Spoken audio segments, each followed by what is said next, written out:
নমস্কার, আমি দেবপ্রসাদ গাইন চলে এলাম সিএ নিয়ে ছোট ছোট কিছু টুকরো টুকরো কিছু খবর দেওয়ার জন্যে। আমাদের বিশ্বস্ত সূত্রে আমরা জানতে পেরেছি এবং আমাদের যারা সিএএ নিয়ে সারা পশ্চিমবঙ্গে দায়িত্বে আছে, দায়িত্বপ্রাপ্ত মানুষ যাদের সঙ্গে আমার প্রতিনিয়তই যোগাযোগ আছে, তাদের সাথে গতকাল এক আলাপচারিতার মধ্যে কথা হলো, এমপাওয়ার্ড কমিটিকে স্পষ্টভাবে বলে দেওয়া হয়েছে এই মার্চের ভিতরেই যত পেন্ডিং কেসগুলো আছে সিএএর, অর্থাৎ যতগুলো হ্যারিং হয়ে গেছে, মার্চের মধ্যেই প্রত্যেককে সার্টিফিকেট দিয়ে দিতে হবে। যাচাই বাছাই পর্ব শেষ করে এই মার্চের ভিতরে যতগুলো হ্যারিং হয়ে গেছে প্রত্যেকটা মানুষের সার্টিফিকেট দিয়ে দিতে হবে। এবং এও বলা আছে, সিএএ সেন্টারে অ্যাপ্লিকেশান করলো, অ্যাপ্লিকেশান করার পরই ধারাবাহিকভাবে এখন যেটা ঘটছে 3 মাস 4 মাস 5 মাস পরে ডেট পড়ছে, এটা এরকম করলে হবে না। অ্যাপ্লিকেশান করলে 2 সপ্তাহের মধ্যে তাদের হ্যারিংয়ের ডেট ফেলে দিতে হবে এবং হ্যারিংয়ের ডেট পড়ার পর হ্যারিং শেষে 2 দিন বা 3 দিনের মধ্যে আইবি রিপোর্ট হয়ে গেলেই একটা মানুষকে অনলি 1 সপ্তাহের মধ্যে সার্টিফিকেট তাদেরকে প্রদান করতে হবে। এরকমভাবে এই সিএএর কমিটিগুলোতে আলোচনা হয়েছে। সেটা হাই অথরিটি কমিটি যেটা তৈরি হয়েছে, এমপাওয়ার্ড কমিটি, তাদেরকে সেগুলো বলা হয়েছে এবং সেটাই কিন্তু ধারাবাহিক প্রক্রিয়ায় যত শীঘ্র সম্ভব সেটা কিন্তু শুরু হতে চলেছে, অর্থাৎ শুরুও হয়ে গেছে। কারণ প্রচুর লোক এখন অ্যাপ্রুভ মেসেজ পাচ্ছে, প্রত্যেকদিন সার্টিফিকেট পাচ্ছে, সেগুলো আমাদের কাছে খবর আছে। শুধু যারা নিন্দুক তাদের কানে ঢোকে না, কারণ তারা তো অপপ্রচার করার জন্য বসে আছে, যে অপপ্রচার করতে হবে তাই বসে আছে। আর আরও যে সিদ্ধান্তটা প্রত্যেকটি জেলাতে নিয়ে দেওয়া হয়েছে সেটা হচ্ছে এই মহকুমা, প্রত্যেকটা মহকুমাতে, জেলার প্রত্যেকটা মহকুমাতে একটি করে ডিএলসি তৈরি করতে হবে। সেই একটি ডিএলসিতে 5টি করে টেবিল থাকবে, যাতে আপনার দ্রুততার সহিত হ্যারিং করানো সম্ভব হয়। সারা জেলার মানুষ যাতে বারাসাতে না আসতে হয়। বনগাঁর মানুষ, ওদিককার মানুষ বনগাঁর দিকে হবে, সন্দেশখালীর দিকে হবে, নিউ টাউন রাজারহাটের ওই দিকে হবে। তাহলে সারা রাজ্য জুড়ে আমাদের 4-5-20খানা টেবিল যদি হয়ে যায়, রাজ্য বলছি উত্তর 24 পরগনা জুড়ে যদি 4-5-20টা টেবিলও হয়ে যায়, তাহলে কিন্তু অনেক দ্রুততার সহিত কাজ করা সম্ভব।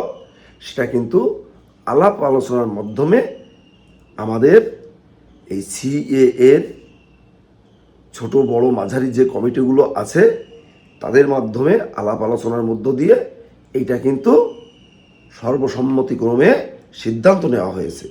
সেই সিদ্ধান্ত ইতিমধ্যে 2-1 দিনের মধ্যেই কাজ শুরু হবে। কিন্তু সার্টিফিকেটের ব্যাপারটা কিন্তু অত্যন্ত দ্রুততার সহিত শুরু হয়েছে। এখন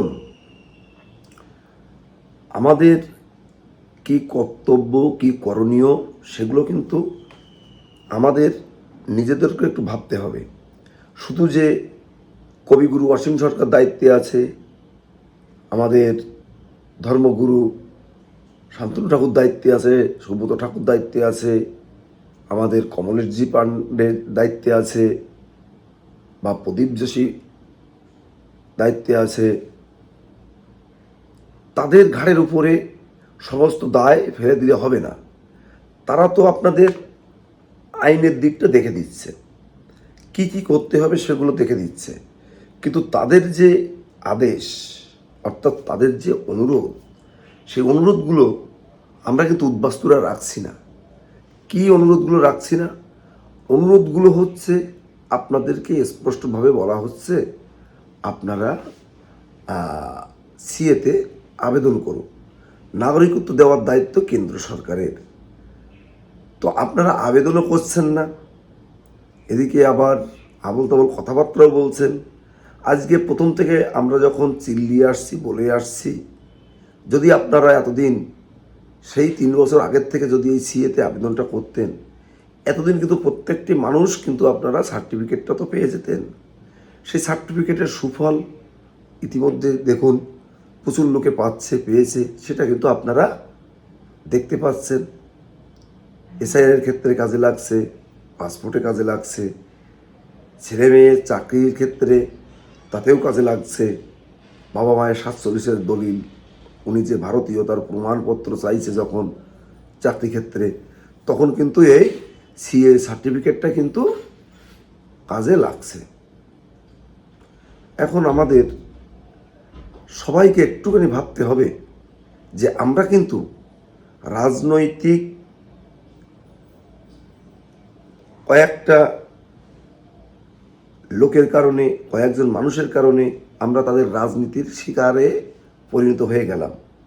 কারণ রাজনীতি করার জন্যে যারা বলেছিল সিএ হবে না, এসআইআর হবে না, এনপিআর হবে না, এনআরসি হবে না, এদের মুখে কিন্তু ধুলো লাগবে, এর বাইরে কোনো কিছু না।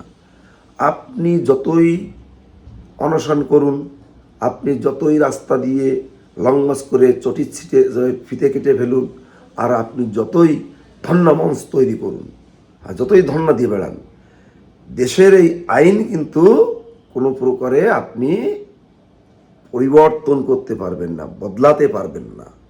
কারণ ভিনদেশি মানুষ এক দেশে গেল, বলে দিল, বা আপনি মনে মনে ভাবলেন যে আমি এই যে দেশে আসছি, কাজবাজ করছি, খাচ্ছি, ঘর বাড়ি বেঁধে আছি, আমি তো দেশের নাগরিক। এটা কিন্তু একদম বাচ্চা সুলভ একটি আবদার মাত্র। এটা আপনার কাগজে কলমে, আইনে, নিয়মে, কানুনে কোনো কিছুতেই গ্রহণযোগ্য নয়। দেখুন, স্পষ্ট করে বলছি, আপনারা ভালো করে শুনুন। Aadhaar card, voter card, ration card, PAN card, ব্যাংকের বই, জমির দলিল, আপনার সরকারি চাকরি বাকরি, কোনো কিছুই কিন্তু আপনি নাগরিক তার কোনো প্রমাণ বহন করে না। এটা কিন্তু মহামান্য সুপ্রিম কোর্ট বারবার আমাদের চোখে আঙ্গুল দিয়ে, কানে গুঁতো দিয়ে বলে দিয়েছে, বুঝিয়ে দিয়েছে। আমরা সুপ্রিম কোর্টকে মানছি না, আমরা মানছি কাকে?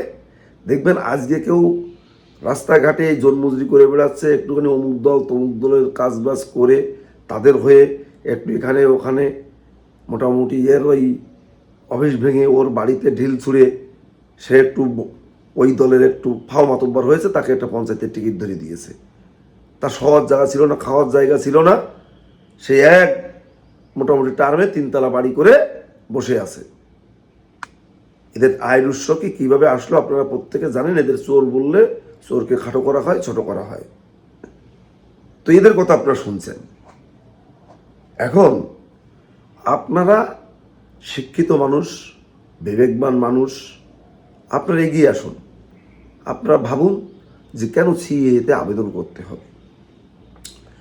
1939 সালের 19শে জুলাইয়ের পরে যে সমস্ত মানুষগুলো বিভিন্ন সময় অত্যাচারিত, নির্যাতিত হয়ে ধর্মীয় কারণে, অনেকে খাওয়ার অভাবে, বিভিন্ন সমস্যার কারণে চলে এসেছে এই মহান ভারতবর্ষে, তারা কিন্তু কোনো প্রকারে ভারতীয় নাগরিক নন, তারা কিন্তু অনুপ্রবেশকারী ছিলেন। ইতিমধ্যে ভারতের মহান সরকার বলেছে যে এরা আজ থেকে আর অনুপ্রবেশকারী নন। বিগত 4 মাস পিছনের কথা ভেবে দেখুন, বলেছে এরা আর আজ থেকে অনুপ্রবেশকারী নন, এরা আমাদের এই দেশের রিফিউজি অর্থাৎ শরণার্থী। এরা 2024 সালের 31শে ডিসেম্বরের ভিতরে যেভাবেই ঢুকুক না কেন, এরা এখানে কোনো প্রকারের প্রশাসনিক হ্যারাসমেন্টের মধ্যে পড়বে না। তাদেরকে ধরে পুশব্যাক করা যাবে না, তাদেরকে বাংলাদেশে অনুপ্রবেশকারী হিসাবে গ্রেপ্তার করা যাবে না। এই মহান সরকারের এই মহা অনুভবতার কথা আমরা উদ্বাস্তুরা সারা জীবন মনে রাখবো, এবং আমাদের আগামী প্রজন্মের মানুষ যারা আসবে তারাও কিন্তু মনে রাখবে যে ভারতবর্ষে এমন এমন একটা সরকার এসেছিল, যে সরকার আসার পর সিএ এর মাধ্যমে আমাদেরকে নাগরিকত্ব প্রদান করে এদেশে থাকার সুন্দর ভিত ব্যবস্থা করে দিয়েছে। মৃত্যুর আগের দিন পর্যন্ত আমরা, অর্থাৎ আমি তো ভুলবো না এই সরকারের একটি মহা অনুভবতার পরিচয়, যেটা আমার উদ্বাস্তু মানুষরা এসে প্রত্যেকটা সময় প্রত্যেকটা মুহূর্ত এখানে ইপটিজিংয়ের শিকার হতো। বাংলা কাংলা আনাংলা, এই বাঙাল, এই তো সেদিন বাংলাদেশ থেকে আসলি, হ্যাঁ এত ভাব আসার পরে, হ্যাঁ এই যে কথাবার্তা আপনারা দেখেছেন বা আজও দেখেন, পথে ঘাটে মাঠে বাটে, চায়ের দোকানের, রেলগাড়িতে, বাসে, এ ধরনের ইপটিজিংয়ের শিকার আমরা বাংলাদেশিরা হয়ে থাকি। কারণ আমাদের ভাষা একেবারে মায়ের ভাষা, আমরা পরিবর্তন করি না কখনো। আমরা বাঙালি, বীর বাঙালির জাতি। আমরা আমাদের পরিচয়ে সারা বিশ্বের বুকে একেবারে মাথা তুলে যাতে দাঁড়ানো যায় সে পরিচয় আমরা দিয়েছি 52-এর ভাষা আন্দোলনে। একটি জাতি তার মায়ের ভাষাকে রক্ষা করার জন্যে জীবন দিয়েছে, শহীদ হয়েছে। আমরা সেই বাঙালি জাতি। বাংলা আমাদের জাতীয়তাবাদ, বাংলা ভাষা আমার মায়ের সমান। তাই আমাদের ভাষা আমরা পরিবর্তন করি। কিনে কেমন আছিস, কি খাচ্ছিস, কখন এলি রে? আর এই ভাষা তো আঞ্চলিক ভাষা, এক একজনের ভাষা এক এক রকম। আমি বাংলাদেশের 64খানা জেলাতে আমি ঘুরেছি, এমন কোনো জেলা নেই যে জেলাতে আমার পা পড়েনি। এক একটা জেলার ভাষা এক এক রকম, এক এক রকম তার তারতম্য। যেমন চাটগাইয়া ভাষা আমরা বুঝতে পারি না, তাই বলে সেই ভাষাকে আমরা বিদ্রুপ করবো, ঠাট্টা করবো? এই পশ্চিমবঙ্গের মধ্যেও তো বিভিন্ন জেলার ভাষা বিভিন্ন রকম, তার জন্য আমাদেরকে বিদ্রুপ করতে হবে? যে সমস্ত মানুষগুলো এই সমস্ত উৎকোষের মতো, উচ্চিংড়ের মতো আবল তাবলভাবে আমাদেরকে ইপটিজিং করতো, তাদেরকে আমরা নাগরিকত্ব পাওয়ার পরে মুখ্য জবাব দেওয়ার একটি জায়গায় আছি। তাই বলবো বন্ধুরা, আপনারা অহেতু কাল বিলম্ব না করে আপনারা যে কোনো রাজনীতি করুন না। আপনি সিপিএম করুন, বিজেপি করুন, তৃণমূল করুন, কংগ্রেস করুন, বিএসপি করুন, আরএসপি করুন, যা খুশি করুন, আপনারা সিএতে আবেদন করুন এবং নাগরিকত্বটা গ্রহণ করুন। নিজেকে ভারতবর্ষের একজন বীর, একজন সৈনিক, একজন নাগরিক হিসাবে প্রতিষ্ঠিত করুন। এটাই হচ্ছে আমাদের লড়াই, সংগ্রাম, আন্দোলন। আমার এই ভিডিও টেনে অনেক বড় করব না, লম্বা করব না। আমার এই প্রতিবেদন যারা নতুন দেখছো অবশ্যই তোমরা সাবস্ক্রাইব করো এবং শেয়ার করে দিও। আর যারা প্রত্যেকদিন দেখো, আমার যারা নিয়মিত দর্শক শ্রোতা, তাদেরকে বলবো শেয়ার করে প্রত্যেকে দেখার সুযোগ করে দিও। সিএতে যদি কেউ আবেদন করতে চায় আমাদেরকে ফোন করো 9804682324।